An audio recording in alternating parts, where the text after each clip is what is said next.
সাদা চামড়ায় যদি সৌন্দর্য হতো তবে মানুষ কাফন দেখেও ভয় পেত না।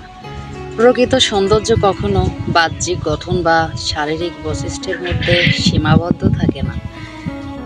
সৌন্দর্য হলো অনুভূতির, চরিত্রের, মনোভাবের। যদি সাদা চামড়া বা বাহ্যিক রূপই সৌন্দর্যের একমাত্র মাপকাঠি হতো, তবে মানুষের অন্তরের সৌন্দর্যের গুরুত্ব হারাতো।